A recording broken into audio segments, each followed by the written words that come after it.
Assalamualaikum warahmatullahi wabarakatuh. Yang saya hormati mahasiswa pendidikan Bahasa Indonesia Universitas Nahdlatul Ulama Blitar serta rekan-rekan lainnya yang menonton video ini. Semoga dalam lindungan Allah Subhanahu wa taala. Dan tetap patuhi protokol kesehatan untuk memutus rantai COVID-19. Semoga virus ini segera berakhir. Pertama-tama, marilah kita panjatkan puji syukur kita kepada Allah Subhanahu wa taala atas limpahan rezeki yang kita terima hari ini, serta salat serta salamin Allah semoga tetap tercurahkan kepada Nabi Muhammad SAW. Baik, rekan-rekan mahasiswa dimanapun Anda berada, pada kesempatan kali ini kita akan membahas mengenai masyarakat aneka bahasa. Apa itu masyarakat aneka bahasa? Kita akan bahas pada materi kali ini atau pemaparan video kali ini. Baik, sebelumnya saya singgung terlebih dahulu apa itu sosiolinguistik. Jadi sosiolinguistik itu merupakan salah satu cabang linguistik yang berfokus pada penggunaan bahasa dan masyarakat. Jadi masyarakat aneka bahasa dan sosiolinguistik itu merupakan salah satu pembahasan dari sosiolinguistik sendiri. Nah, di sini tentu akan sangat berkaitan sekali dengan bahasa. Apa itu bahasa?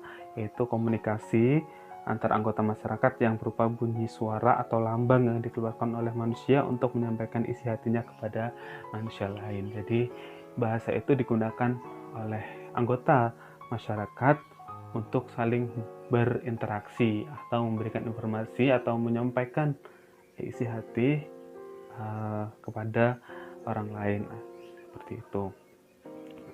Jadi antara bahasa dan juga masyarakat itu mempunyai satu kesatuan yang tidak bisa dipisahkan. Nah, ini nanti dibahas pada mata kuliah sosiolinguistik. Nah, apa itu masyarakat aneka bahasa? Tentu menjadi suatu hal yang menarik tentu yang kita bahas pada kali ini. Jadi masyarakat aneka bahasa itu merupakan masyarakat yang menghuni suatu wilayah dengan beragam bahasa. Artinya tidak hanya satu bahasa yang digunakan untuk saling berinteraksi, tetapi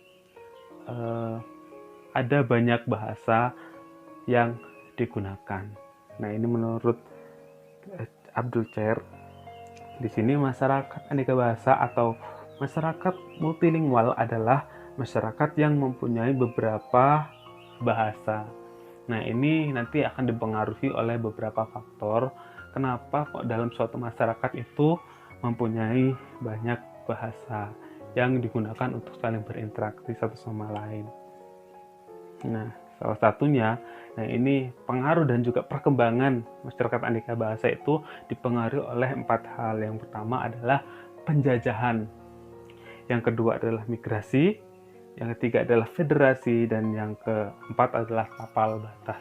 Nah, nanti kita akan bahas satu persatu apa itu perkembangan masyarakat aneka bahasa yang dipengaruhi oleh 4 hal tersebut.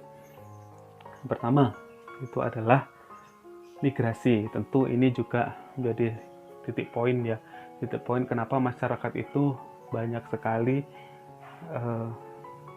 atau banyak menggunakan berbagai bahasa dalam suatu wilayah.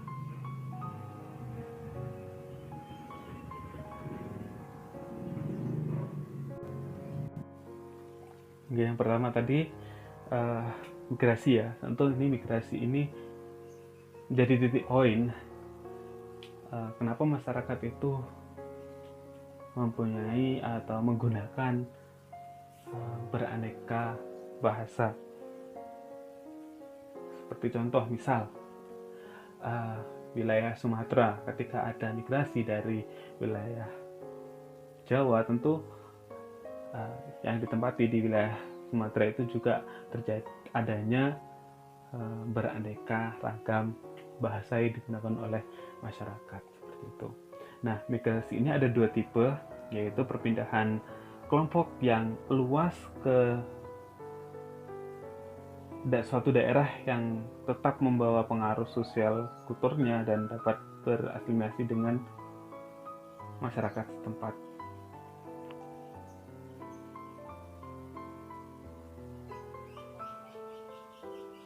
Nah, ini juga menjadi titik poin ya, kenapa masyarakat itu menggunakan banyak bahasa untuk bersosialisasi atau berinteraksi. Yang kedua ini penjajahan. Tentu penjajahan ini juga memberi pengaruh pada masyarakat kenapa dia menggunakan beraneka bahasa. Nah, penjajahan dapat mengontrol wilayah yang luas dan menggunakan bahasa jajahannya. Nah, ketika dijajah, tentu penjajah ini juga menggunakan bahasanya dan orang yang dijajah tentu menggunakan bahasanya, sehingga di situ terjadi beraneka ragam bahasa dalam suatu wilayah. Nah, ini yang ketiga adalah federasi. Ini dapat menyatukan etnik yang berbeda di bawah satu kontrol politik. Tentu ketika ada delegasi untuk berinteraksi dengan atau federasi dengan atau mungkin rapat dengan salah satu negara, tentu dia juga akan memberi pengaruh kepada si tuan rumah untuk menggunakan bahasanya. Nah, nanti di situ ada yang menggunakan bahasa asalnya, ada yang tetap menggunakan bahasa lokalnya, seperti itu. Ini federasi. Nah, yang terakhir adalah daerah tapal batas. Nah, daerah tapal batas ini yaitu daerah perbatasan. Kalau misalnya di kita itu Indonesia, Malaysia, Indonesia Timur Leste, tentu itu menggunakan bahasa yang beraneka ragam, entah dari negara asalnya atau negara kita. Nah, di situ ketika ada tapal batas, tentu mereka menggunakan bahasa yang banyak seperti itu. Maka di situ mempengaruhi masyarakat aneka bahasa. Nah, di sini ada efek juga, efek yang ditimbulkan akibat adanya masyarakat aneka bahasa. Yang pertama itu munculnya masyarakat bilingual atau multilingual. Jadi multilingual itu banyak bahasa, nanti tidak ada kejelasan batas bahasa yang jelas, hubungan etnik dan jenis kelompok lain juga tidak jelas, muncul konsepsi nasional dan nation seperti itu. Jadi walaupun beraneka ragam, tentu juga ini menimbulkan efek, tetapi juga nanti juga ada ada manfaatnya lah kenapa kita menggunakan bahasa yang beraneka ragam. Nah, ini yang terkait dengan nasionalisme dan nation. Jadi nasionalitas atau nasionalitas ya, mohon maaf, nasionalitas itu adalah sekelompok orang yang merasa sebagai suatu satuan sosial atau social unit yang berbeda dari kelompok lain tetapi tidak didasarkan atas ukuran lokal seperti itu atau wilayah.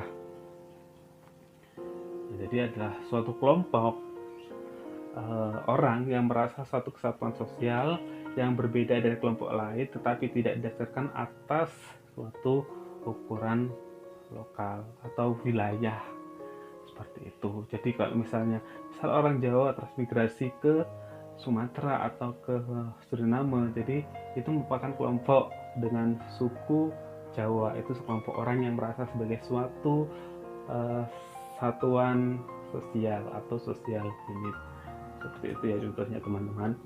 Kalau yang nation adalah suatu satuan politik teritorial yang sebagian besar adalah yang sebagian besar atau semakin menjadi di bawah kontrol atau kendali nasionalitas tertentu.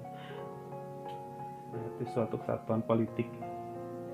Oke, selanjutnya ini diagnosia dalam masyarakat aneka bahasa. Diagnosia ini